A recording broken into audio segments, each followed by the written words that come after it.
This will be the third selection from the Oryx Multicultural Folktale series of Cinderella stories, written by Judy Sierra.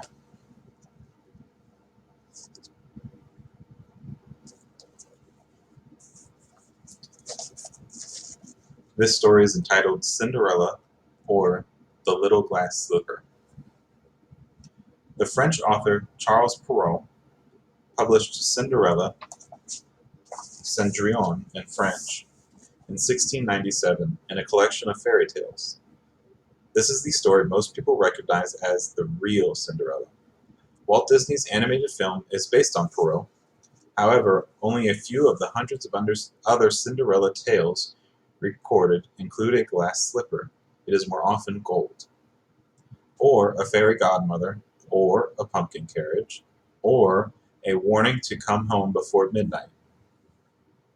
Perrault was a member of the royal court of Louis XIV of France at Versailles, and the clothing he describes was the very latest French fashion of the time. King Louis himself wore a long curly wig, breeches, stockings, and high-heeled shoes. He probably would have wanted the glass slipper for himself.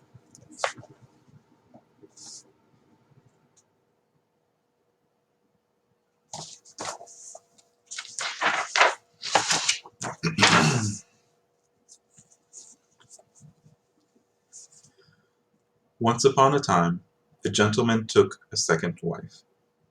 She was the proudest and haughtiest woman ever there was, and she had 2 daughters who were like her in every way. And the man had a young daughter of his own, but she was without equal in sweetness and goodness. In this she took after her mother, who had been the nicest person in the world. Their wedding was scarcely over when the stepmother's evil temper erupted. She couldn't bear the girl's good nature, which made her own daughters seem even more hateful. She heaped upon her the dirtiest housework. It was she who washed the dishes and scrubbed the stairs, who swept Madame's room and that of the young ladies, her daughters. She slept in the attic on a dirty mattress, while her sisters stayed in rooms with parquet floors, fashionable beds, and mirrors that showed them from head to toe. The poor girl endured all this patiently, and dared not complain to her father. He would have scolded her, for he always did what his wife told him. When her work was done, she would go to the fireplace and sit in the ashes, and for this reason everyone called her Cinderbottom. Her youngest stepsister, who was not as spiteful as the elder, called her Cinderella. Nonetheless, Cinderella, for all her nasty clothes, was still 100 times more beautiful than her sisters, no matter how magnificently they dressed.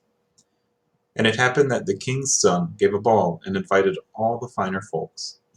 Our 2 young ladies were invited, for they had quite a reputation around about. Picture them pleased and busy deciding which clothes and hairstyles would suit them best. New work for Cinderella, for it was she who ironed their linen and made tiny little pleats in their ruffles. They talked of nothing but what they would wear. "I," said the elder, "shall wear my red velvet dress and my English lace." "I," said the younger, "only have last year's skirt, but I shall make up for that by wearing my coat with the gold flowers and my diamond jewelry, which is not at all unfashionable." The hairdresser was called in to make their hair into the latest style, and expensive trimmings were bought from the best designers. They called Cinderella to ask her opinion, since she always had good taste. Cinderella gave them only the best advice, and even offered to help arrange their hair, to which they agreed gladly. As she helped her stepsisters, they asked her, "Cinderella, don't you want to go to the ball?" "Oh, dear ladies, you are making fun of me. It wouldn't be right." "That's true," they giggled. "People would surely laugh to see a Cinderbottom at the ball." Hearing such insults, any other sister would have made those 2 look as ugly as possible. But Cinderella was good-hearted, and worked to make them look pretty. They didn't eat a bite for almost 2 days. They were so excited. They broke more than a dozen laces while pulling their corsets as tight as possible. And they were always standing in front of their mirror. At last the happy day arrived. The sisters left, and Cinderella followed them with her eyes as long as she could. When she could see them no longer, she started to cry. Her godmother saw her in tears and asked her what was wrong. I wish, but she was crying so hard she couldn't finish. Her godmother, who was a fairy, said to her, "You would like to go to the ball, wouldn't you?" "Oh, yes," sighed Cinderella. "Very well. Will you be a good girl? Then I'll arrange it," said her godmother. She led Cinderella into her room and said, "Go to the garden and bring me a pumpkin." Cinderella went at once and picked the prettiest one she could find, and carried it to her godmother, though she couldn't guess how that pumpkin could help her go to the ball. The godmother hollowed out the pumpkin, leaving only the shell, struck it with her wand, and the pumpkin was instantly changed into a beautiful golden carriage. Afterwards, the godmother went and looked in the mousetrap, where she found 6 lovely mice. She told Cinderella to lift the door of the trap a bit. Then she touched each mouse with her wand as it ran out, and instantly they changed into beautiful horses. They made a fine team of 6 harnessed to the carriage, each with a lovely coat of dappled mouse gray. But the godmother couldn't decide what to use to make a coachman. "I'll go see if there isn't a rat in the rat trap," said Cinderella. "Good thinking," said her godmother. "Go and look." Cinderella brought her the trap with 3 fat rats inside. The fairy chose one of the 3 on account of his fabulous whiskers, and when she touched him, he turned into a fat coachman with the handsomest mustache ever seen.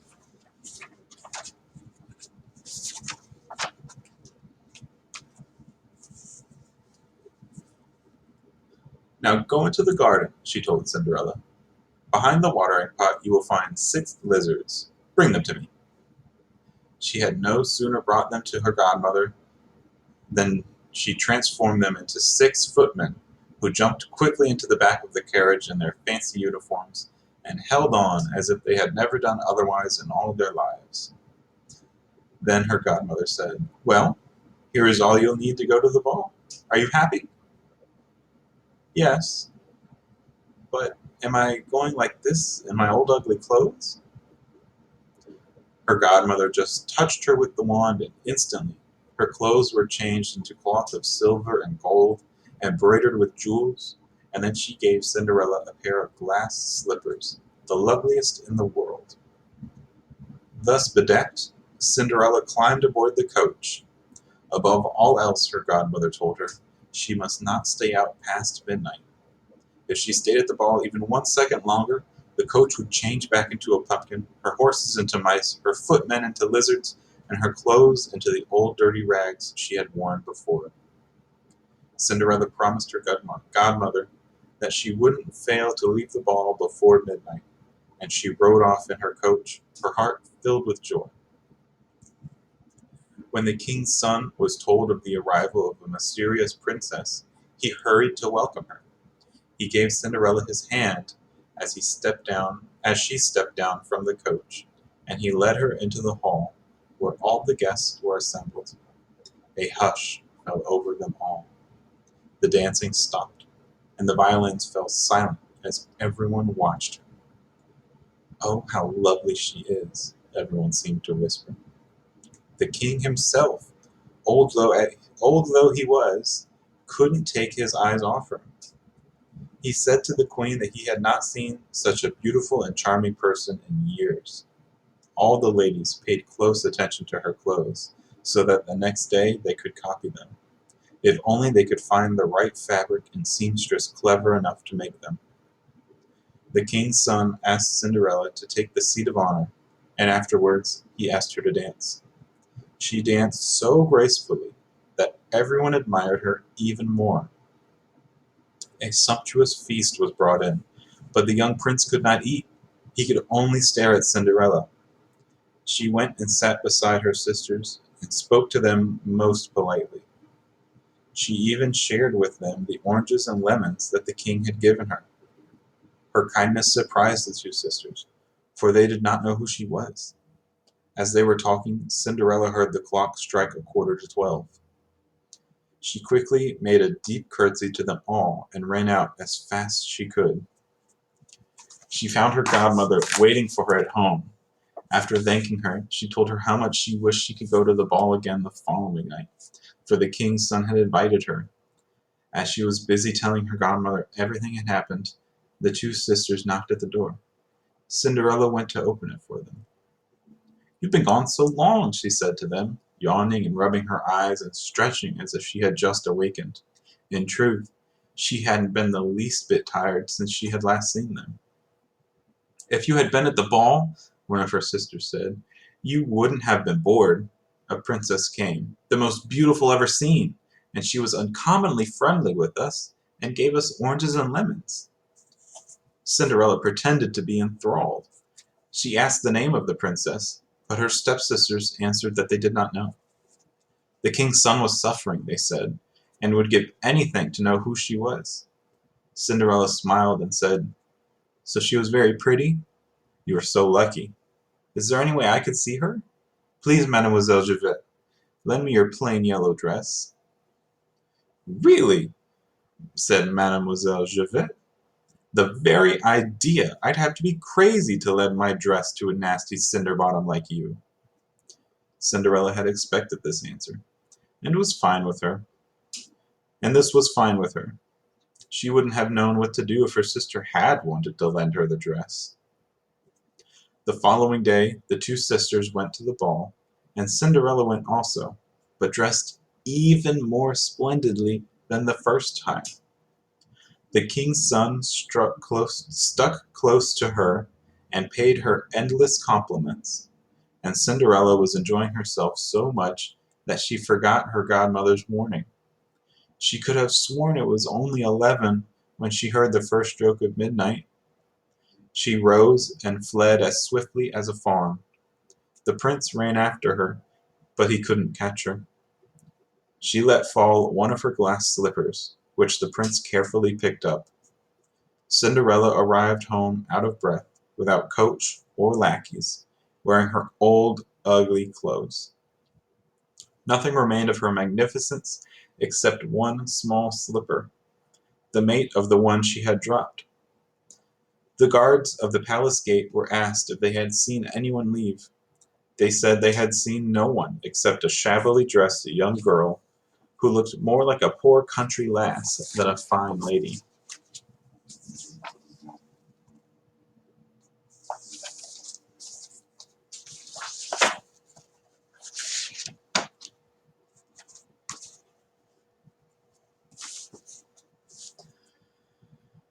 When her two sisters returned from the ball, Cinderella asked them if they had enjoyed themselves this time, and if the beautiful lady had been there. They told her that she had, but that she had run away when the clock struck midnight, and so hastily that she had dropped one of her glass slippers, the loveliest in the world. The king's son had picked it up and had done nothing but look at it the rest of the night. Surely he was completely in love with the beautiful owner of the little slipper. They spoke the truth, for several days later the king's son announced that he would marry the young lady whose foot fit the glass slipper. They tried it first on the princesses, then the duchesses, then everyone at court, but in vain. They brought it to the house of the two sisters, who did everything possible to make their feet squeeze into the slipper, but they couldn't do it. Cinderella watched all this. "Let's see if it doesn't fit me," she said. Her sisters laughed out loud at this. The gentleman who held the slipper, having looked closely at Cinderella and found her quite lovely, said that was only fair, and that he had been ordered to try it on all the young women.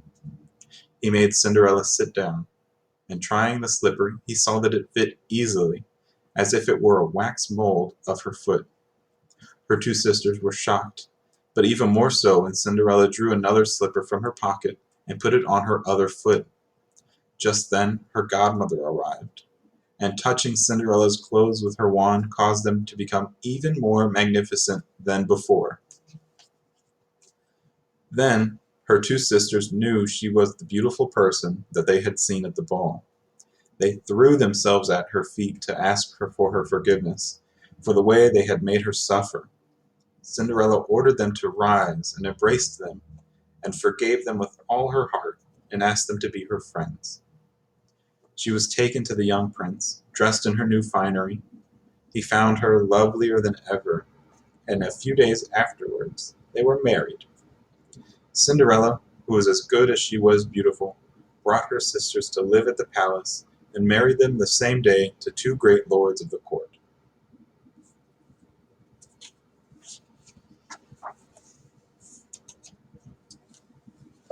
Some notes on this French version of Cinderella, or The Little Glass Slipper. The Cinderella tale that is best known in Europe and the Americas is that of Charles Perrault, a member of the court of Louis XIV of France. This very idiosyncratic retelling of the oral tradition tale appeared in print in 1697 in a collection entitled Stories or Tales from Times Past with Morals. Perrault published this collection of 8 tales using the name of his son, Pierre d'Armancourt, who was 17 at the time.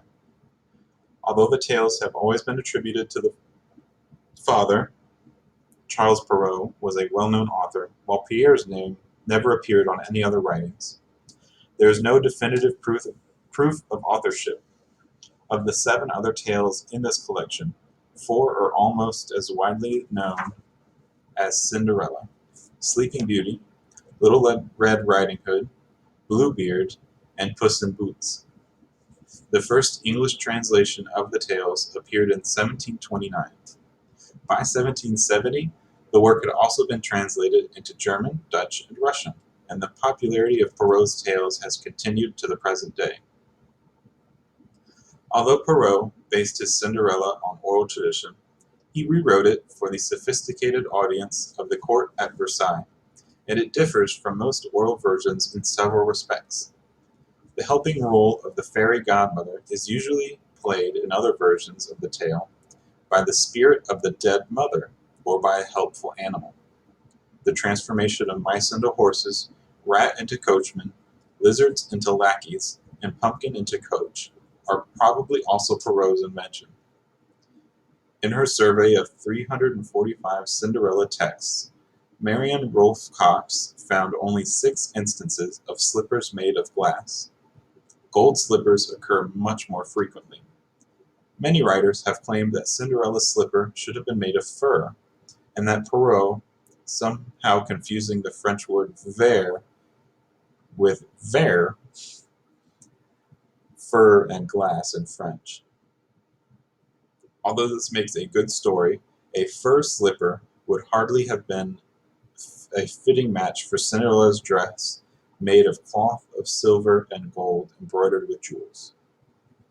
Each of the 8 tales included in Perrault's book had a moral in verse attached, though these are usually omitted in modern editions.